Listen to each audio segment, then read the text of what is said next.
आज मैं देख रहा था कि इस विषय पर तमाम सदस्यों ने अपनी चिंता व्यक्त की है और वो देश की सामूहिक चिंता है।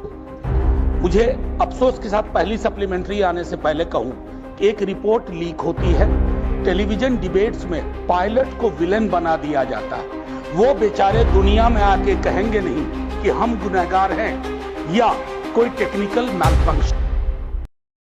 खैर, मेरा पहला है कि जब FAA की यूएस फेडरल एविएशन एडमिनिस्ट्रेशन की 2018 और यूके की सिविल एविएशन अथॉरिटी ने ये सारे एडवाइजरी पहले जारी की थे फ्यूल स्विच सिस्टम की। अभी हाल में आपने खास करके बोइंग 737 और 787 एयरक्राफ्ट के लिए मैंडेटरी किया है कि आप उसकी ऑडिट करिए, उसकी सेफ्टी सिक्योरिटी मैकेनिज्म को चेक कीजिए। My question is, you have this input in 2018, since 2018, in 2024, why does it take a crash of this nature to do what should have been done in a routine way? Thank you. Sir, your question also has the answer. In a routine way, all these checks are already done. When there is a directive that is issued, then there is a special check that is done. But in terms of all the equipment that is there, according to the protocol that is listed, all the checks are thoroughly done. It is not that only when they say that this has to be checked, there is a special check that is done. All the fuel switches, all the cockpit, all the tires, everything get checked very robustly, very regularly. That is why we have a very tough process. But taking an advance, like you said, we wanted to be more thorough. All checking has been duly happening from that time.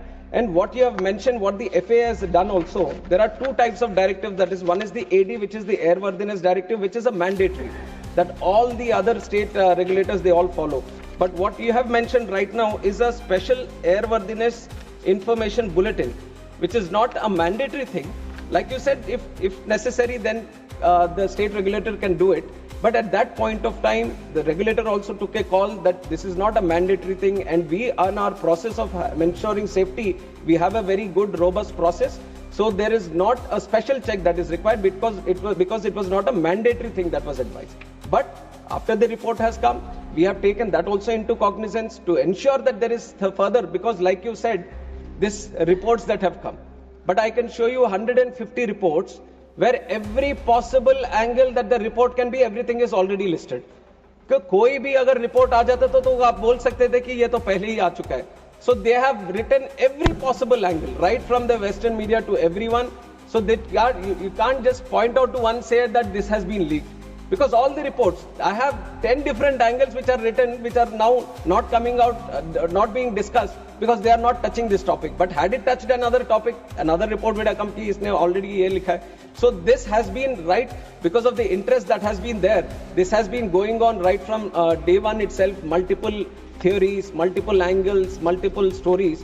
That is why I have once again, it's an appeal made by the AIB through myself also, I'll make it again to the House, and through you to the larger section of the country also, is to maintain patience until the final report comes out. And we want the truth to be coming out, and we have to give that much space for our AIB also to work. And that is what I request. Second, जब मैंने कहा था कि ये reports आपके पास थी, advisory थी, तो इन्होंने कहा कि आपके प्रश्न में ही आपका जवाब है। वो मैं एक विडंबना का जिक्र कर रहा था। It was a statement based on irony, an unfortunate irony, not a plain statement. Having said that, थोड़ा background में sir.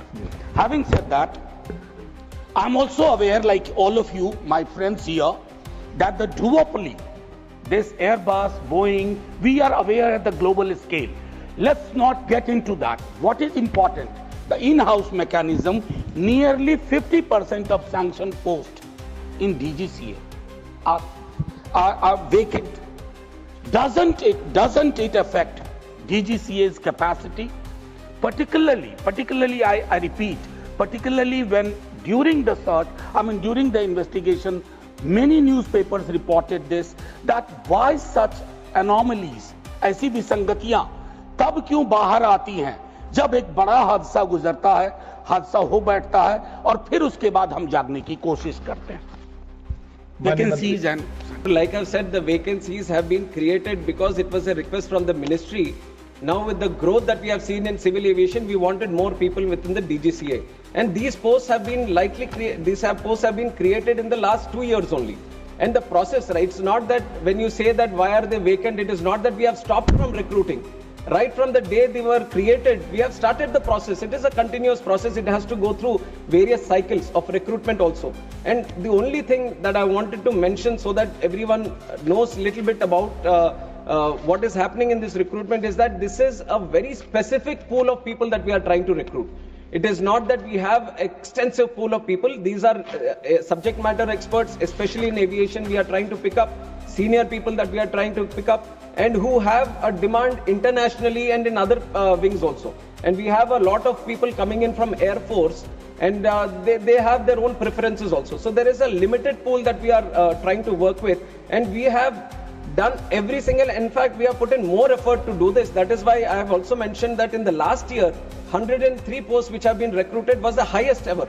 Because we wanted to speed up the process, we wanted to ensure that DGCA, the posts that are created is well equipped and it is full of the people that have to be recruited and no vacancies. It is an ongoing process. This year we are committed to take in 190 more, and also in the future all the posts are being worked out in such a way that no vacancies, the situation of no vacancies does not arise.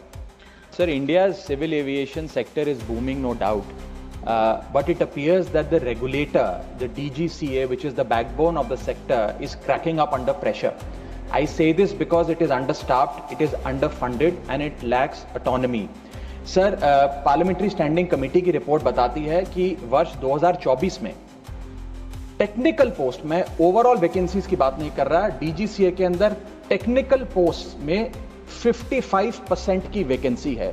Technical post का काम क्या होता है sir? Air safety inspection, passenger safety, pilot licensing, aircraft maintenance और air worthiness.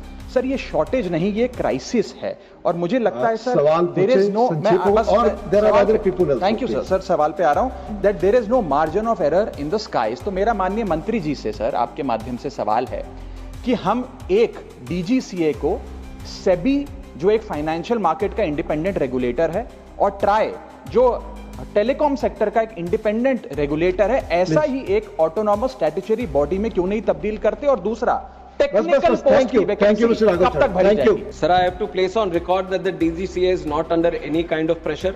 It is operating with utmost seriousness, professionalism and all the requirements that are there that actually strengthens it according to the International Civil Aviation Protocol. At this moment that you're seeing, I've already explained it in a couple of questions also, the situation is that the posts were just recently created. And like you said, when it comes to the technical posts, you need that right technical capabilities people only to be sitting in those posts. And when you look at that kind of experience, that kind of situation, then obviously the pool which is limited makes it much more difficult to engage these people. And these are people who are having to regulate the safety, which is of the prime most importance. The whole fundamental pillar for the growth of our civil aviation sector has been the safety and security of the people and the operations. So keeping that intact, the process itself has so much technical this thing that it gets little difficult, but we have been trying with the UPSC and other people also to engage the right people so that the timelines which takes for it to engage these people gets reduced. And Honorable Member has also talked about the budget. We have seen in the last 1 year also the 10% increase in the budget is there, and accordingly whenever required, definitely your suggestions have been noted, and whatever best can be done to assist DGCA to be more powerful and more engaging in terms of ensuring the safety, we will be doing it from our side. Thank you so much, Honorable Chairman, sir. Sir, there comes a moment in time, when we keep our politics aside, and this particular air crash gave us that moment for even civil aviation to understand the challenges and the loopholes that exist. Sir, my question is very specific, which I've written to the Honorable Minister about, that he told us to be patient with the final report. We were absolutely patient with the interim report too. But why is it that the report was released to the Indian people at 2 a.m. in the morning and there was no briefing done with regards to the AAIB report? Sir, just 1 second, one question related to the same thing. pilots have raised their concern that there is no aviation expert who is sitting on that AAIB panel. Why is that so? If Honorable Minister could address that, I'd be grateful. Thank you. Thank you so much. Sir, I'll address the second part first, where it says that no aviation experts have been there. It is not true. There are two subject matter experts in terms of pilots who have been engaged within the investigation team, and likewise other engineers and all from the industry also have been engaged, and International Civil Aviation Organization observer also from the UN, where a lot of articles were there that he was rejected and all. So baseless articles have come up at the time, but everyone who was supposed to be in the investigation team, they have all been there. In fact, pilots have also been there. So that addresses the second part. And also regarding the report releasing, it was entirely up to the AIB. It was up to the AIB to finish the report and to release the report. And it's not that when they finished, then they uploaded it. It is according to their this thing. I don't think there was very specific reason of why it has been released in the night or in the morning. It was the report which was supposed to be released, and it was released at that time.